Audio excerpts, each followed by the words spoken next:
na mutu ya population.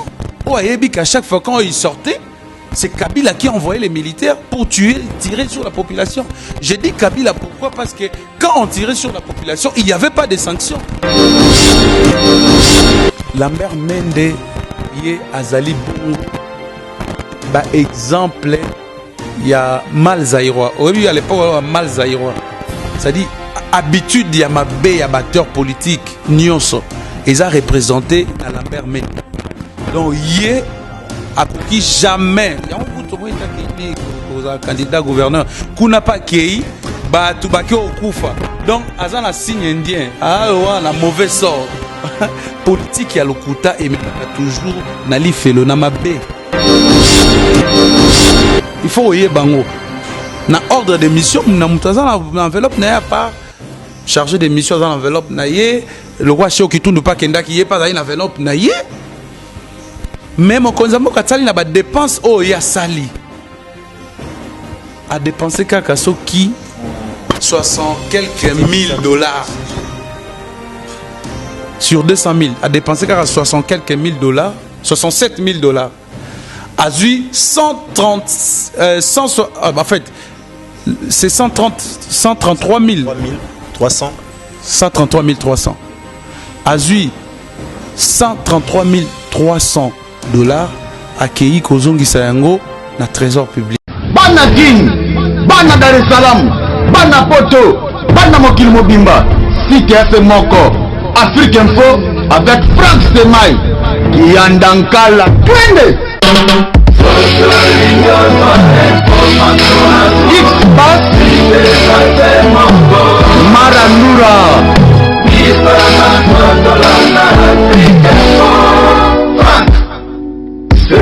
Parti pour ce énième numéro de votre magazine d'actualité politique, puisque nous, on s'est fait bien sûr l'obligation de vous informer de tout ce qui se passe en République démocratique du Congo. Madame, Messieurs, bonjour et bienvenue pour ce énième numéro. Aujourd'hui, nous revenons encore une fois pour vous parler de ce qui s'est passé en RDC. Par-ci par-là, Bozoloba, qu'est-ce qui se passe avec le nouveau président Félix Tshisekedi? Est-ce que vous avez un pouvoir, pourquoi pas, il y a qu'au pouvoir identifier.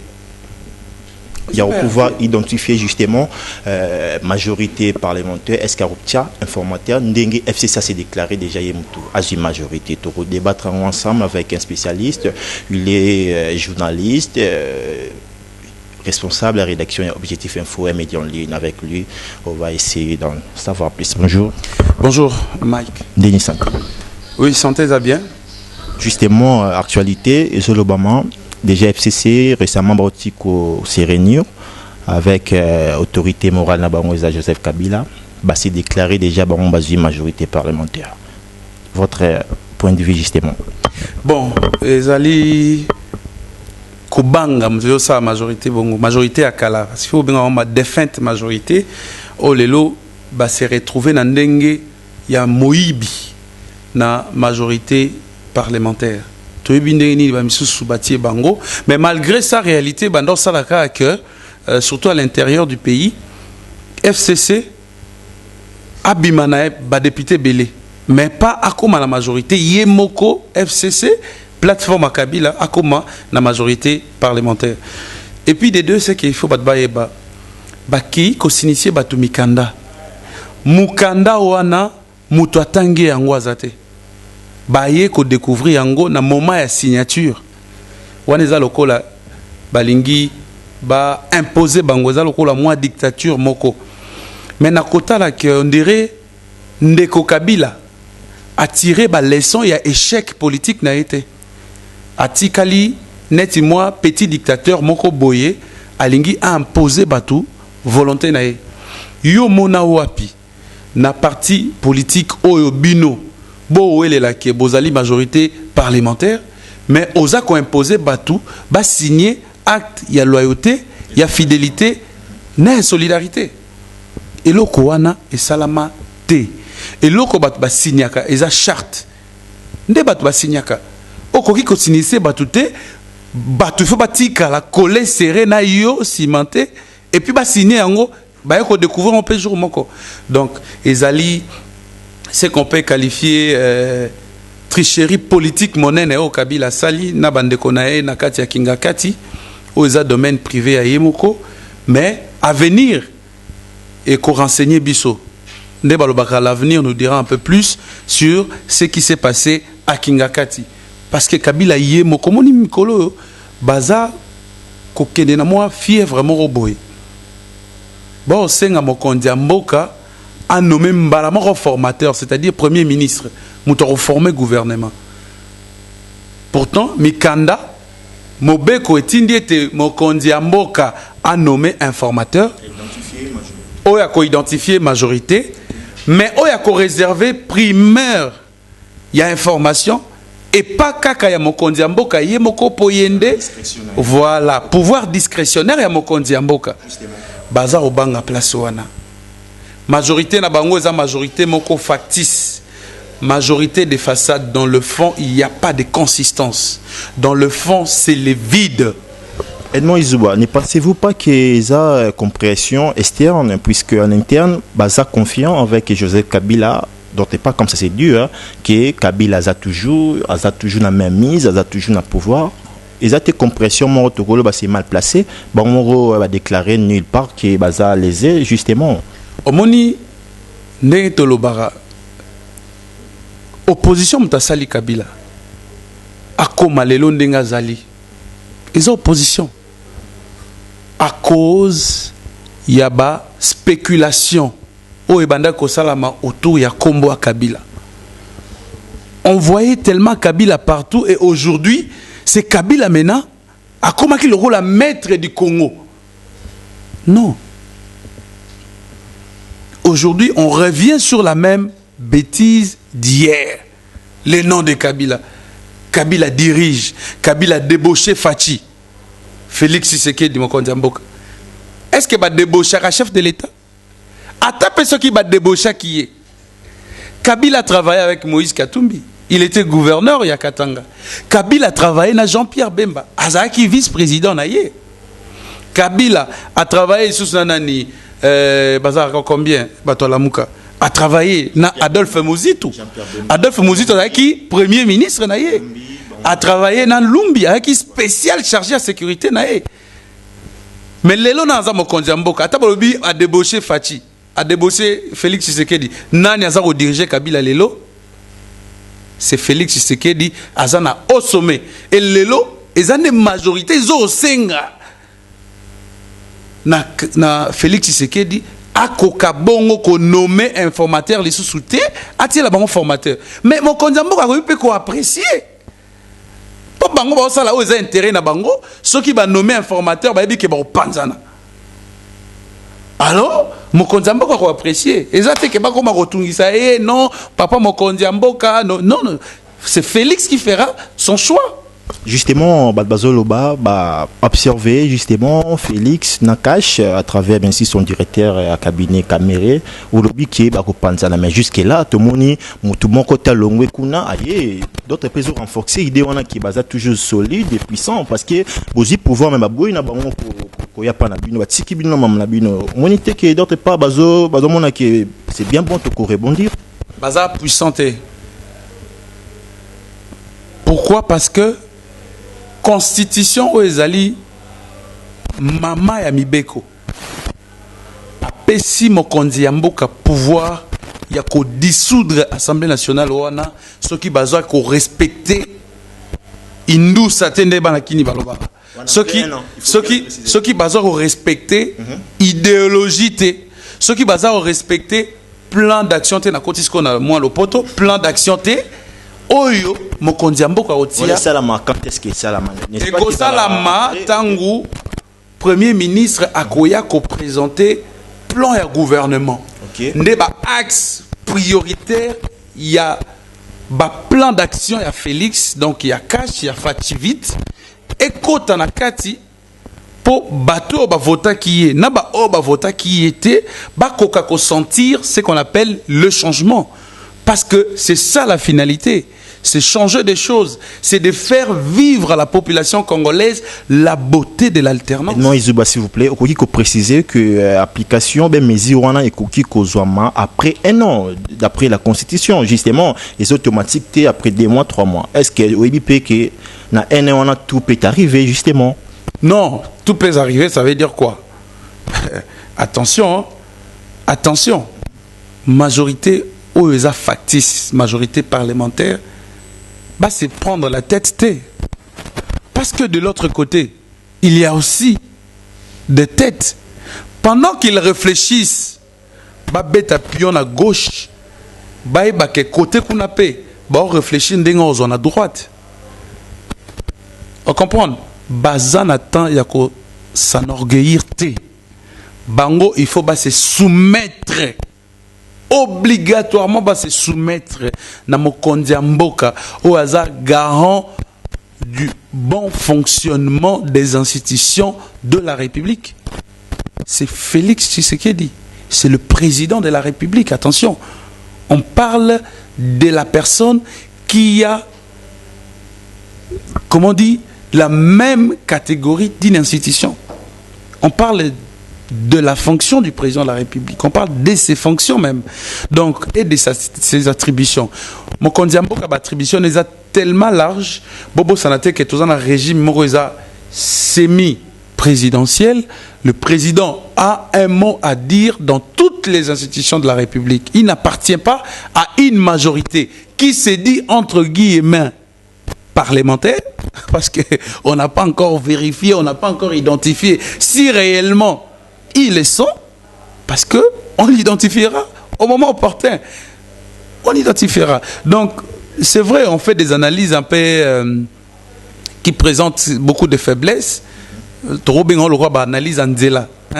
C'est que les gens rencontrent dans la rue. Je ne peux pas me permettre, mais mango lelo, na plateau à télévision, oyo, ba intellectuel, ba Hollanda, surtout na Mikilia Poto. Donc, moi, je vous livre ce qui est une analyse qui répond théoriquement à une réflexion logique. N'a qu'au quitter, qu'au descendre un peu trop bas pour dire voilà, ça se disait là-bas, Félix, ça a dirigé, si qu'on a à maison Schengen, ils ont fondé. Bon, le bac Félix a dirigé, pourtant, Moutounio soit yébike, Kabila Moutakanga maison Schengen. Au moment où il va inventer Peloro Moro Boye pour le discours, il y a Félix. Justement, on a rien fait. Lobby. Ah, on a la deuxième partie. Alors, tout ce qu'on a une notion. Donc, il faut majorité, entre guillemets, parlementaire, se soumettre à Félix. Yeba, que Kabila a sous le pouvoir. Et puis, manière, il y a qu'à diriger à Félix. Et ça, manière, il y a qu'à diriger à Kabila. Il risque,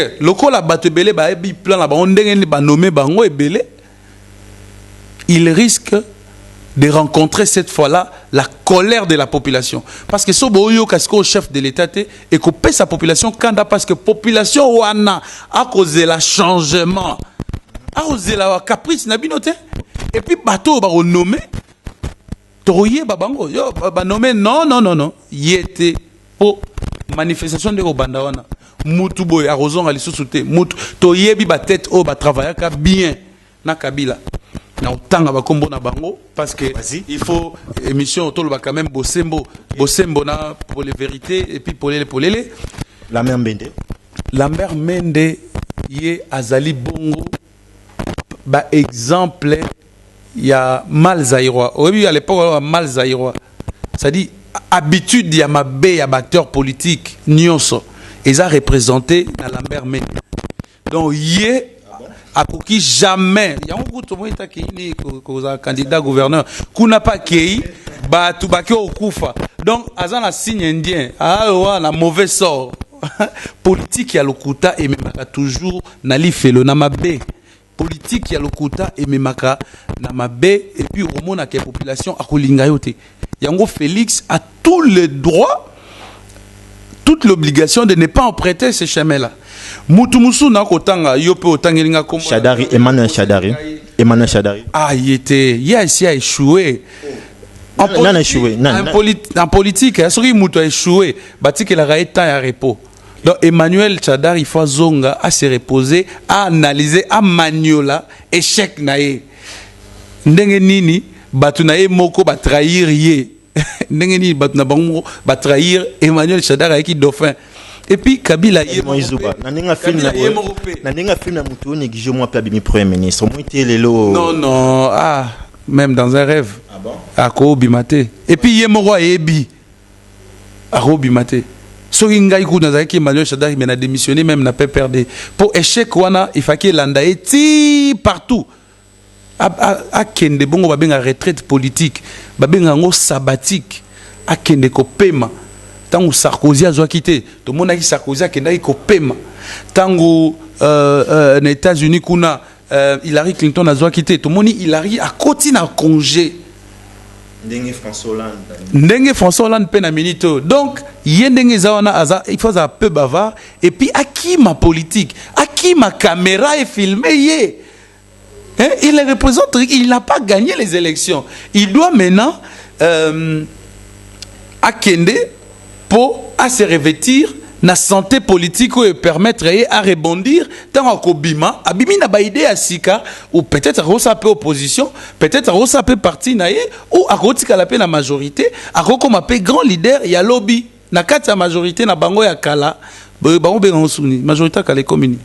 Majorité parlementaire. Commis démocratique. Démocratique. Donc, il a dit que Kalabaï démocratique.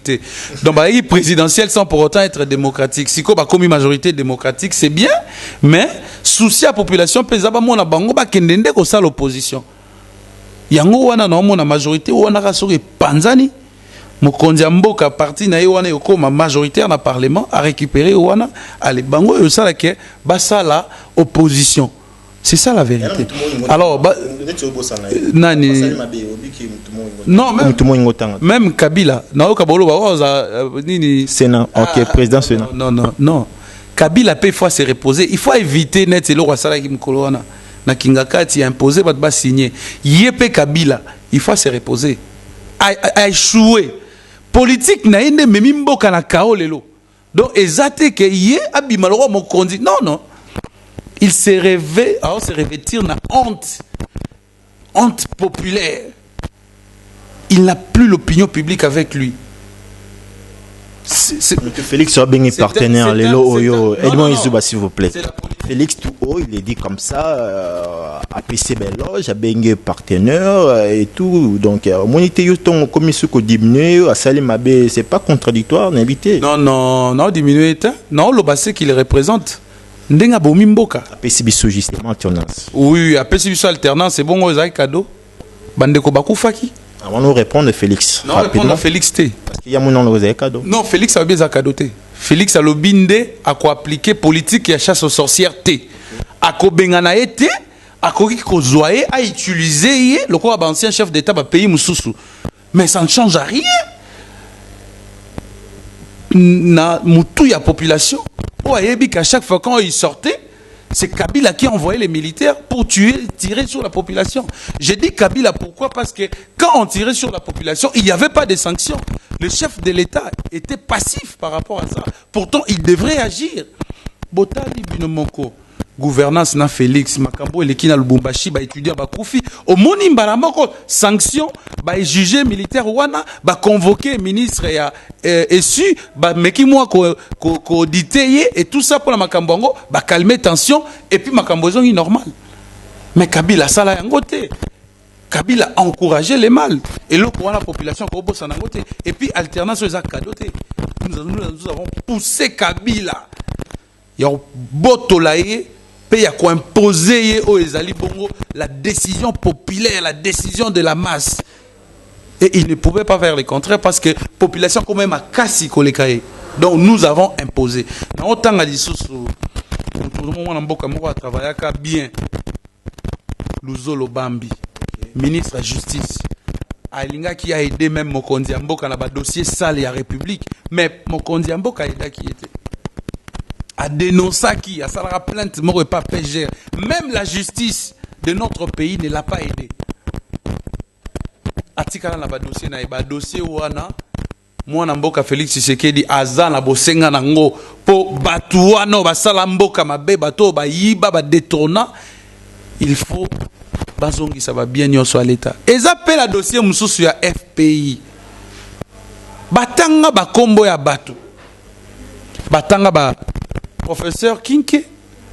Batanga Évariste Bochab, mais heureusement pour lui, je venais de lire hier note Moroboé au Eza Koloba, noir sur blanc, que Bochab n'est pas débiteur na FPI. Donc il faut en tenir compte. Toromo na disusu mwana mboka Maker Mwango. L'enseignement primaire secondaire. Yépe à travers Kamalamu. Mwana mboka Maker Mwango. Yépe à travers Kamalamu. Ceux qui se fouillés bien, tu retrouves au moins 2, 3, mais bah, il a raté. Tu banane. Non, bon, en fait, moi, comme on a nommé, on a nommé la majorité à Kabila. Difficile au Kangata, comme on a depuis à Kota Tinda Bima Sala Action Moroté, tu es bien habitué payé.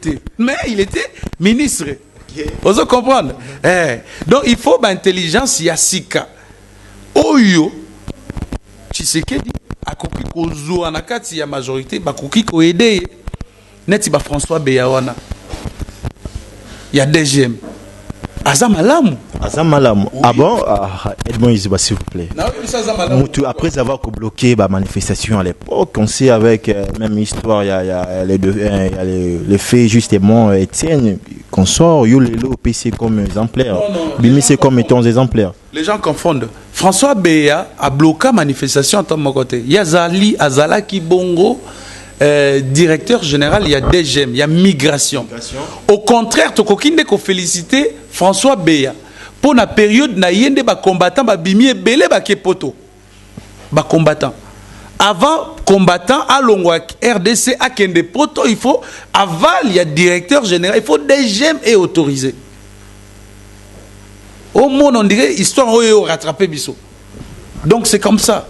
Il y a des gens qui, à l'époque, travaillaient avec Kabila et aidaient la grande communauté, c'est-à-dire la population. Il y a des gens qui étaient aux côtés de Kabila pour le flatter et voler les richesses de cette population.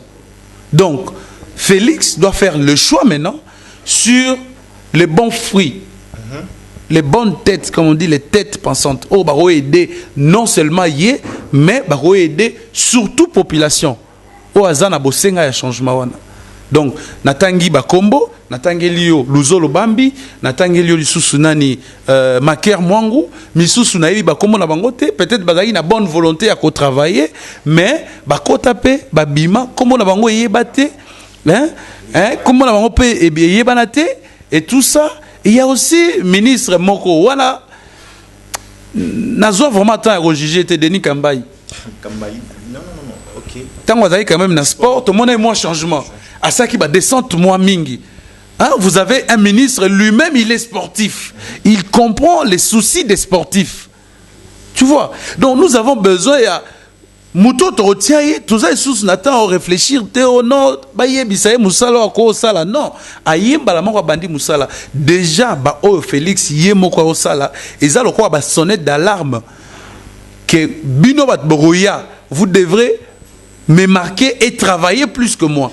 Boyoka qui lobby, ba document à Banque Centrale, il y a qui n'a pas rédaction et belé na sur et pas na yope et combien la qui évidemment. Mokondi Mboka a voyagé na $200,000 américains. Na quatre paroles fidèle internaute, c'était www.afriqueinfo. Comprenez là, c'était la première partie de cette entrevue avec un spécialiste et comprenez, c'est un journaliste.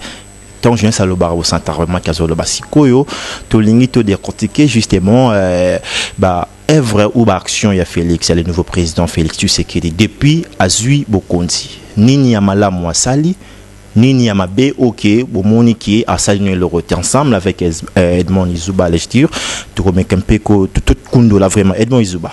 Lelo Oyo président tu que c'est Félix Tshisekedi. Nini Oyo comme étant analyste politique, et observateur, au peu comme étant citoyen congolais, au Monique il y a ma lame déjà comme acte à poser, au Monique ça promet justement, ça augure justement, au Monique qui a ma baie jusqu'à les années. Acte il y a liboso, oh et salama na simple discours à Pamba, il y a Félix, ezali décrispation. Plus question de prisonniers politiques, plus question de détenus d'opinion. La libéralisation de l'espace ou la démocratisation de l'espace médiatique.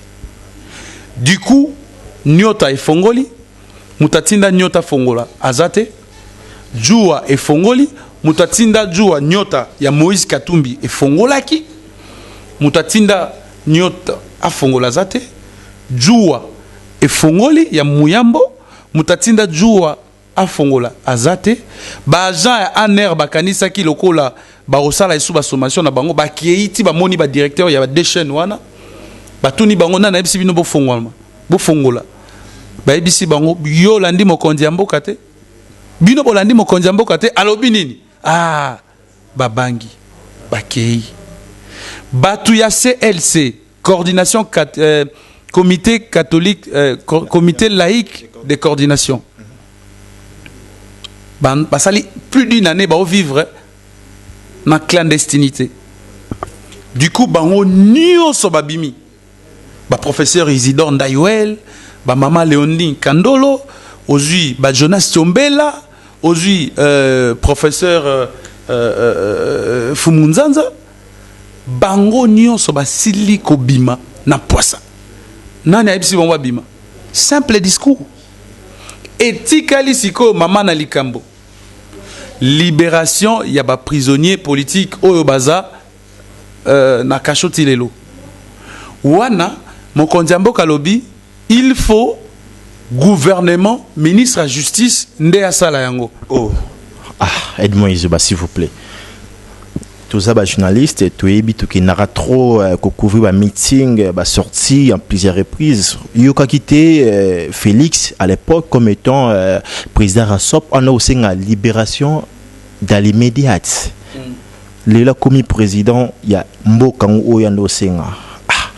Avec ce moins que c'est contradictoire, au moins que Ani na pouvoir parce que yo zano président ya Rassop au Senga qui abimambala bon yo comme ce que beaucoup nzango moins d'autre part côté batu ou bazo tala biso bazo réfléchir ba mon ka Félix en azane karabou azo PZT au moins que c'est mon raison et ça là ba arrêté ça là ba acte au gouvernement ya chi bala signa au Félix a boy même ko hérité yango a boy même ko collaborer dans certains ministres parce que à la limite ils ne reflètent pas le bon sens il y a servir Mboka.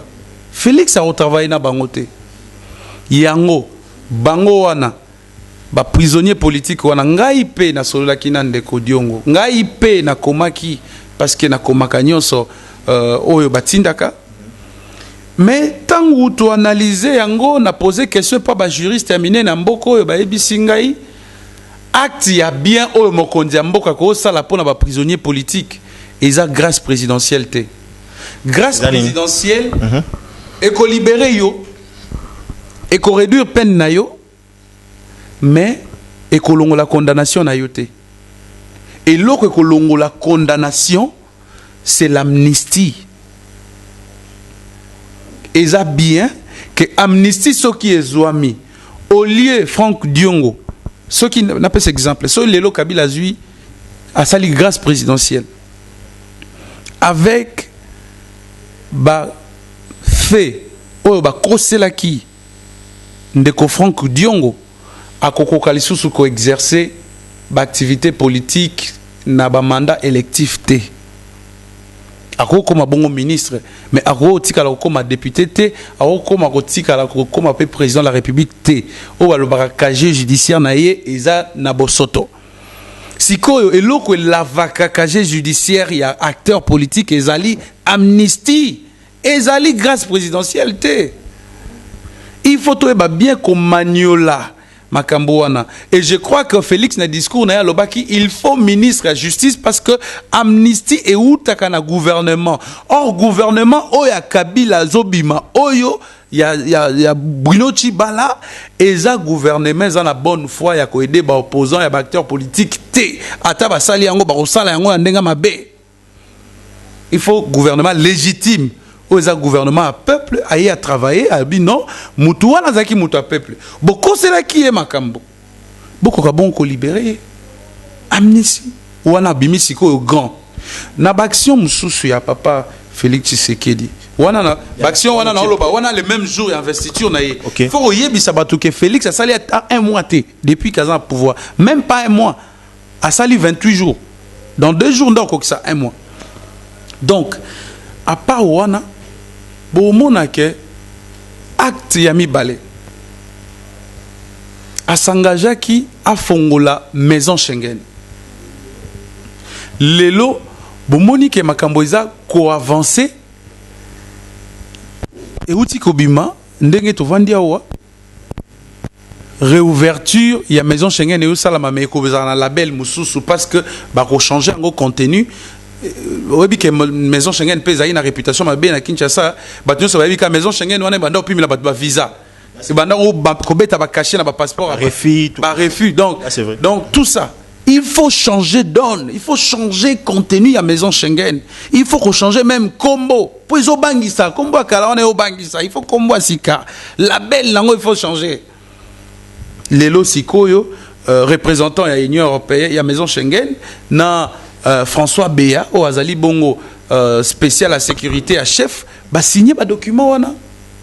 Vous avez bah acte mususu et ça tellement est belé bon il faut que le temps mi balé belé jusque là mususu na o bossana bah acte mususu ezali net mon côté abaki okanga bakasho ma première décision okanga bakasho abaki okende ko s'installer na est jusque là bazo zela oui ba ozela parce que 28 jours ba ozela parce que omoni mboka etambolaka na mokonza mboka te non mona ba déclaration belé salama na ba grève par-ci par-là ba otanga komba mokonza mboka quelque part pesa mabe ni wonu tanga Kabila voilà il faut pas l'épargner parce qu'on on va pas l'épargner évidemment. J'interdis pas batanga kombo na batanga yango mais siko ba pilier oyo ko aider mokonzi mboka ezana installer te bo ba benga ba institution moko voter qui va installer là te so otali parlement ezali eza provisoire so otali même assemblée provinciale eza provisoire so otali gouvernement ezali baza ko expédier ba faire courante il faut gouvernement sika et ya oyo ko za la gouvernement ya Félix o ba yebi question mokonzi mboka azana déplacement. C'est qui gère ça, qui d'autre gère ça. Mon konzambo a réussi à déplacer na minute atika gestion mboka na maboko premier ministre Ozali Bruno Tshibala. C'est insultant pour le chef. Or maintenant, il faut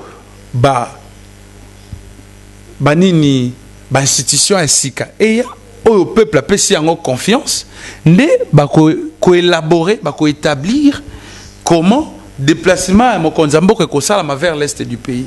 Décision msou na ina tanga moni Mokonzamboka sali tourner na sous-région et Afrique. Ba pesier trésor public et pesier $200,000. Vous l'affirmez, c'était $200,000. $200,000 trésor public et pesier liquide.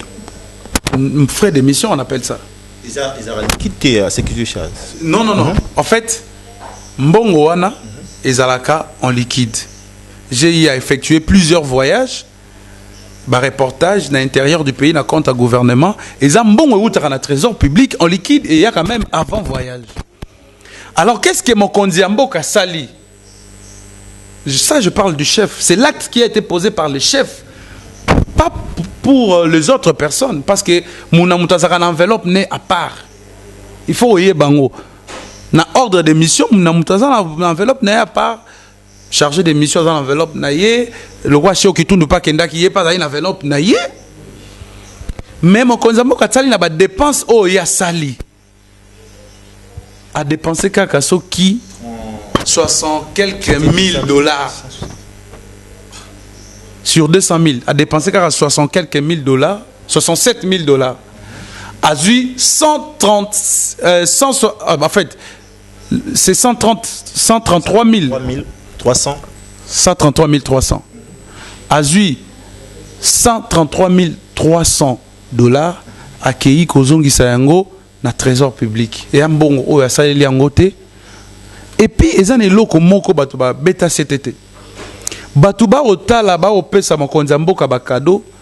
Eza na mutu moko aza expatrié na otanga kombo te na otanga pe nationalité te pona tomber na xénophobie te. Apesi mokonzi mboka enveloppe. Enveloppe. Ya nini? Musala nini?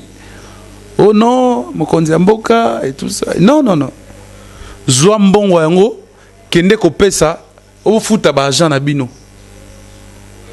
Soko tali lelo changement otolo ba changement. Malembe malembe. Ça dit même na ba expatrié ba comment comprendre que changement koti. Ba o ba traitera ba congolais mabe na ba entreprise na bango, ba o ba traitera ba ouvrier mabe, ba komi ko changer.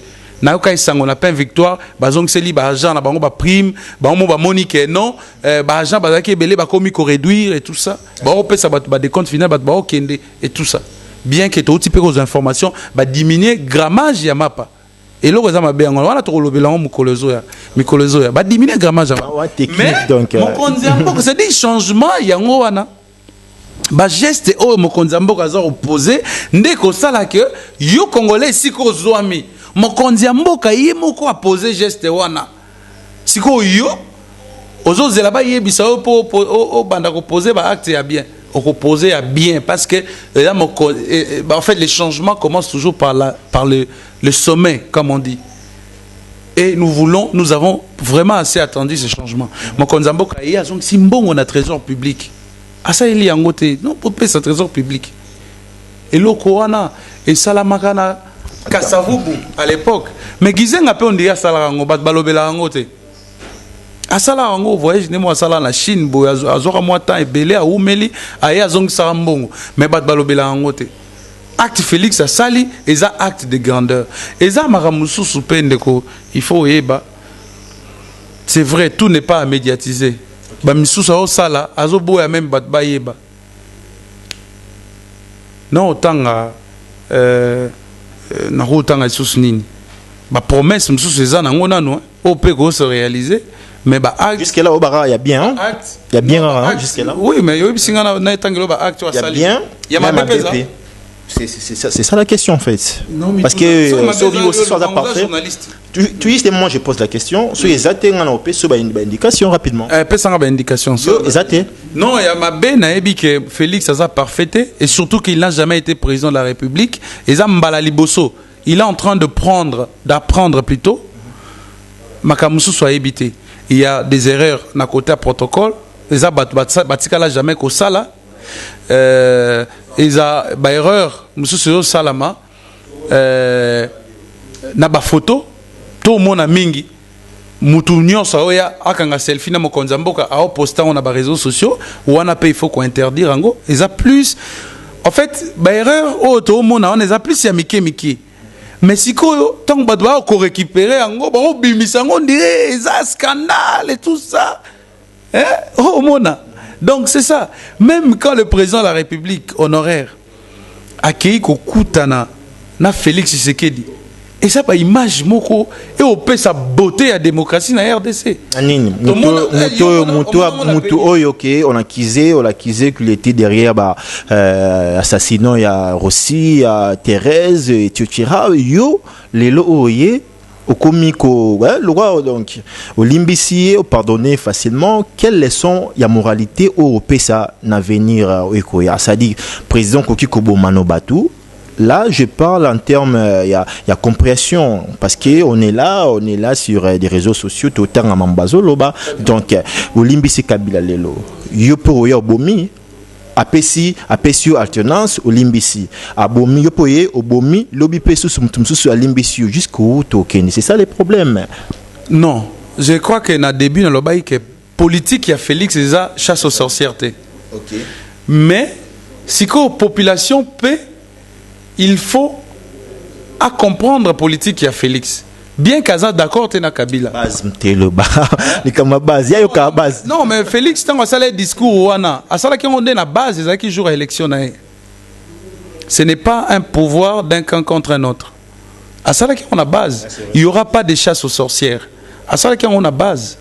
Si quoi il faut population, bien que tu aies la capacité à comprendre Kabila, mais du moins tu comprendre Félix. Ce qu'on t'a dit na Congo Brazzaville, ce qu'on t'a dit en Afrique, pays limitrophes, pays voisins. Est-ce que mon Kagame Batambola ou Kagame rendra visite na président à remplacer? Pouvoir président ou Kagame a remplacé Eza à Biarimana. Babomae a Koufa na crash. Ce qu'Otali même na Congo Brazza mboko ya Denis Sassou Nguesso. Congo en face. Yo déjà mona Denis Sassou Nguesso tamboli na ancien président ya nini ba ke Otali na ndaku na ye. So pe ko lia ezali so pe ya romelameli. Est-ce que mona ngata na République centrafricaine? Tout le monde a encore mingi na Tanzanie, na Angola. Ils sont peut-être Hollande pe modèle wana olie kakato luka kosilisa kovide kanda na biso et pas Kabila, mais pour la conservation et la préservation de la démocratie, la beauté et l'élégance. Il faut image à bongo, hein? Et ce qu'on a rabi soit longi, hein? Et ce qu'on a rabi soit misou, tout le monde, bakutani, imi balé, tout ça.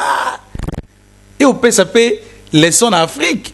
Et ça, le net va donner ce son babo ina monté qu'à pouvoir. So qui na Rwanda, ba oluka ndenge on modifié pour rendre président éternel. So qui na Ouganda, Burundi et tout ça. Pourquoi Afrique il faut payer ça kaka image ya mabe autour kaka ya présidentiel. Té na monique il faut changement et ça la intégral. Changement wana, il faut des réformes, ce qu'on appelle structurelles, ba réforme de fond. C'est vrai qu'on doit tant, mais il faut attaquer na ba réforme plus souple mais solide. Vous voyez? Donc c'est ça. Edmond, le discours.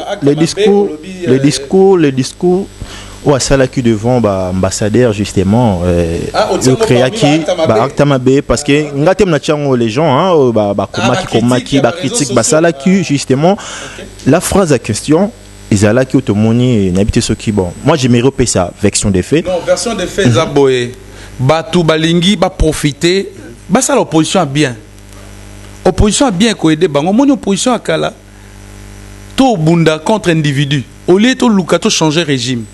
Si ko difficulté to kuta nango zanini to changer individu mais si ko bango bazui ba poste belé na niveau à province bango ba gouverner ba gouverneur belé ba bimi pe na ba député belé ko les opposition au lieu biso pe to réfléchir ndenge ndini to ko implanter parti na intérieur tala net ndeko fayulu aza la muka lelo a bimi deuxième na ba élection monde entier et yebi Fayulu mais Fayulu a outi na décidé zaka na siège nango awa et na Goma ngamo na mona siège a décidé na Goma ozo comprendre ça veut dire que quelque part faiblesse wana au lieu décider azape na ba député par exemple na Kasai azape ba député na Bandundu azape na ba député akoza nango te parce que ba parti na ye kuna eza implanté te ako bénéficier kaka na boro na rolo plateforme o ya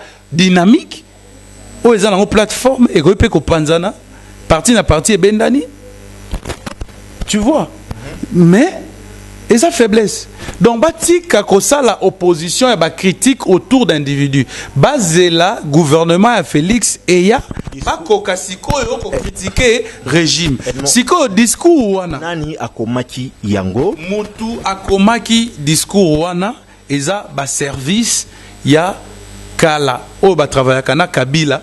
Nanu Félix a eu ba ordonnance ya kolongola bangote ya kotia batu ya sika o ya yete jusque là Félix a nommé kaka Kamere a nommé Dirkab Naye a nommé François Beya a nommé na professeur Kalongele 3 personnes Ernest 3 personnes oh Yemoko a nommé na ordonnance siko pour changer équipe Mobimba il faut à comprendre philosophie de travail. Il y a présidence de la République. Il faut comprendre fonctionnement. Ndenge présidence c'est fonctionnaire. Nde aroye ba rôle ya mutu na mutu, on appelle ça ba job description. Quand par exemple ba nommé conseiller, ba bi que collège de conseillers zalaka et tout ça, tant ba renommer bango ye moko ebi musala oyo il faut bato wana basala siko service yango ya Kabila o batiaki bango basali discours ba ye nango te pa mokonzi ya mboka sala ba annotation bazui discours wana yango na tangela ki ba erreur protocole bazui discours wana bakaboleli yango déjà na ba ambassadeur ba pesi yango pe d'après ba dire ba journaliste Edmond Izuba s'il vous plaît. Yoka siko ndenge sala maka. Yoka siko ndenge sala maka. J'en doute vraiment parce que contre Yamine ne bongo. Non mais au Royaume Sangate que Félix Moussala a discours wana et puis a changé en longoli devant l'ambassadeur. Le point c'est quoi? Tu dis que dans la rédaction dans un discours au Batindela Ngai il y a Félix parti wana ezate paragraphe wana ezate. Pourquoi? Parce que ba journaliste ba saleli ce qu'on appelle sensationnel. Non, envie n'a souci pas à scoop. OK, il y a oui, n'a souci pas à scoop n'a voilà. Pas été, n'a condamné ma confrère n'a pas été. Ba tomber kaka victime n'a professionnalisme na bango moko. N'a condamné bango te ba tomber victime ya professionnalisme. Mais ba ambassadeur ba yebi que discours à mokonzi mboka ba modifier ngo même tango azotanga. Modifier c'est bien bon, comme modifier mais le dossier de presse qu'on remettre, c'est ça le problème. Non, ça peut être journaliste, c'est ça dossier de presse. C'était quoi? Ezaki discours il y a Félix Tshisekedi. Oh Ezaki n'approbation n'a été et subit ça qui dernière touche retouche n'a été. Oh après ça journaliste c'est note de presse. Note de presse, ils ont le droit à communiquer de presse. Oh bah expliquer la grande ligne, il y a discours à Mokonzi Mboka. Mais bango va remettre bango discours mobimba. Oso comprendre. Alors mon konzambo katango tangi discours à longoli paragraphe wana et tango à longoli paragraphe et puis ma bezanini. Comment mon konzambo katangi non discours te bino journaliste bon souci à scoop oui na boité mbala moko bimisi. Et puis sotali ba journal lango Jeune Afrique Libre Afrique.be Libre Belgique Ozuisusu France 24 TV5 on a bande de passants. Politico.cd, actualité.cd, les républicains.cd, objectif à ça qui est en gros. Objectif à yebi ba norme. Ah bon? Ngai mutuso katangi discours te parce qu'il y a ce qu'on appelle on vous invite dans une cérémonie. Vous venez quand on n'a pas encore lu les discours. Je ne considère rien comme vrai parce que Nakokoma oh ya koloba. Quand à l'époque Mobutu aloba qui comprenait mon émotion, ezaki na kati discours. Tango François Hollande ayaki na sommet à francophonie, a corriger discours na yé devant public. Est-ce que ba chef d'état o bazai wana bazai na discours wana te? Bazai nango, mais ya tali ba faute. Ya lobi non protocole na ngel tangi lobi na loba oyo, mais ngana loba o te azui bik. A commis ma notation na hier à Saliango, à Tangi Oyo, et Zaki na Bik. Biso to sala 2 jours pour nous discours à François Hollande Ouana, au Betama la machine, tous en l'ambassade. J'étais parmi l'équipe de presse qui accompagnait François Hollande à na RDC. Na 2012 dans Soma francophonie. Oh mona. Donc, c'est comme ça. Bah journaliste et bah kaka imprudent. Bah ça moussala mango bien, bah tomber victime, il y a professionnalisme, il y a goût wana, il y a flair wana journalistique. Mais bah koipe nambe bah pour bah site mnene le roi actualité.cd et puis bah ici bah on va corriger, bah boy on va corriger bah bi discours il y a Félix wana zaki authentique. Si ko oyo muto lobby, na oyo muto lobby te, ni neza plus authentique. Bon, yo lingi to tiango parmi bah faute au beba mbeba ya Félix. Je n'en disconviens pas, mais na benginde batou na poussé bango ba réfléchir 2 fois. Tout le monde a même na ba sommet minene.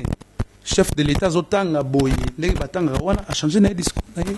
Edmond Izuba, les intentions et les intentions, là je dis justement, est-ce que aux autres doit être refusé bah intention ou bah tout on a basé qui nango ou bien un rendez-vous juste remis? Non, ils ont mauvaise foi. Pas bien en politique de mauvaise foi. Il y a comme le roi opposant, il y a lobby, il y a Félix. Banane. Comme opposition Félix. La question est simple. Je dis intention aux Ezalaki qui je dis non, je parle il y a contenu, il y a texte voilà. Intention Ezalaki qui il y a aussi nga ba lever ba sanction là. Ils abonnent ou ma bé. intention ya nini bien félicité hein. Bon, en fait, on dirait Félix Otozaïna et lobby. Félix Otozaïna. Il y a lobby balimbisa. C'est ça le problème. Il y a Biki balimbisa. Non, lobby. Lobby en côté. On a un texte de Komaki. Au piégé, mon konzamboka te.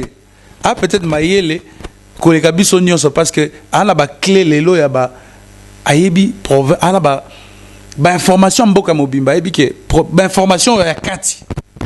Hein? Oh, ben ba renseignement solo, renseignement te au funda oh non, Franck Diongo salaki boy. Oh non, Moïse Katumbi salaki boy. Non, ya ko c'est la bat makambute. Ba information za nango ya renseignement, ba information ya mboka. Et ça ba individu te. Non, tindo to ta o banda Hollande la vie ya Franck Diongo to ya ndeko Dio Mindonga la pourquoi? Hollande la vie à Katumbi pourquoi?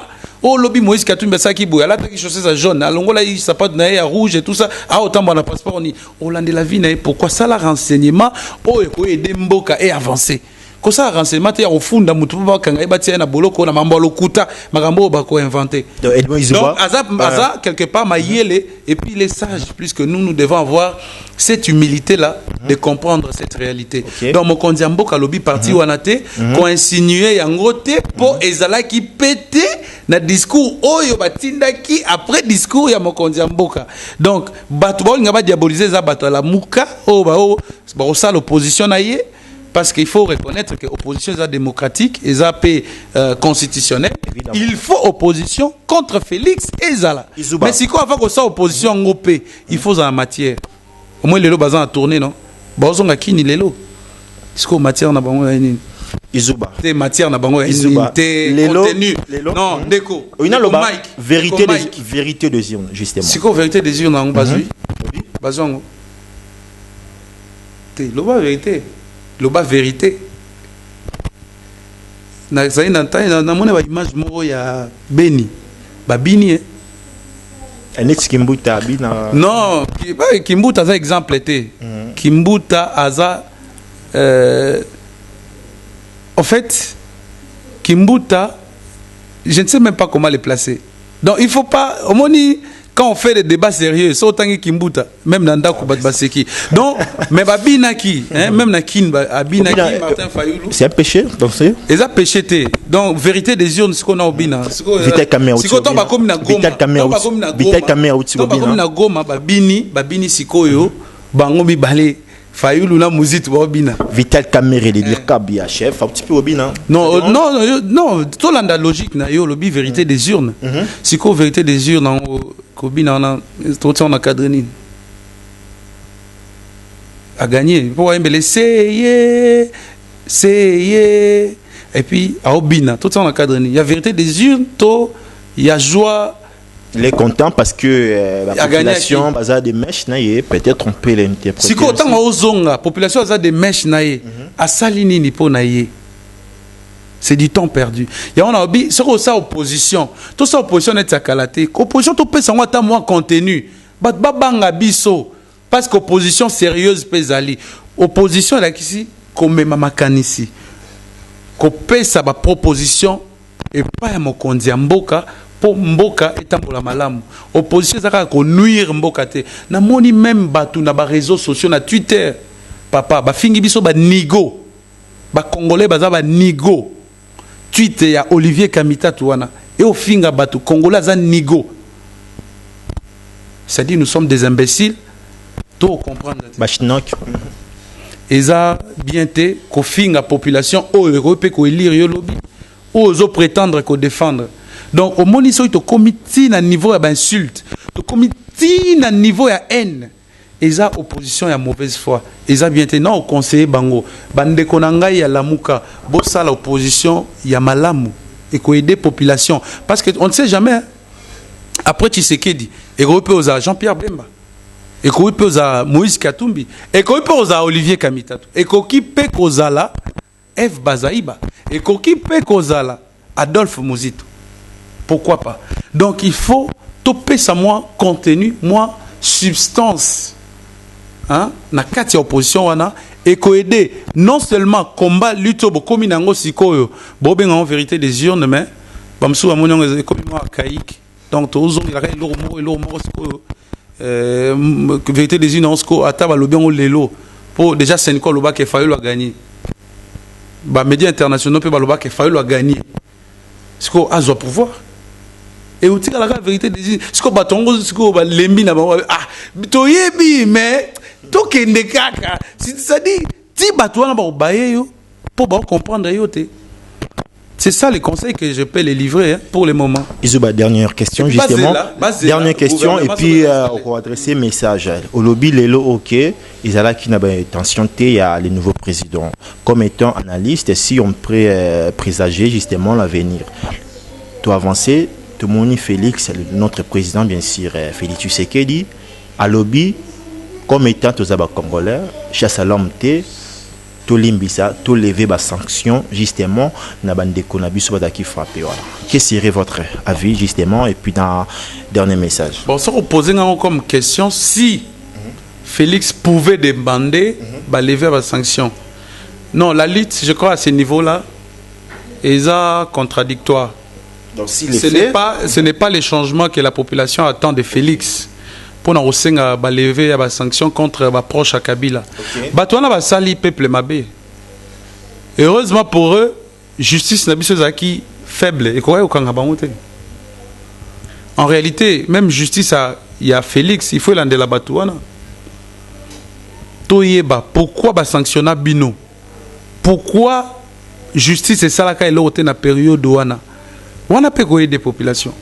Donc, Félix a au grand jamais, il y a aussi un levé à sanction na bango, pe na gouvernement aux oya bakozalate.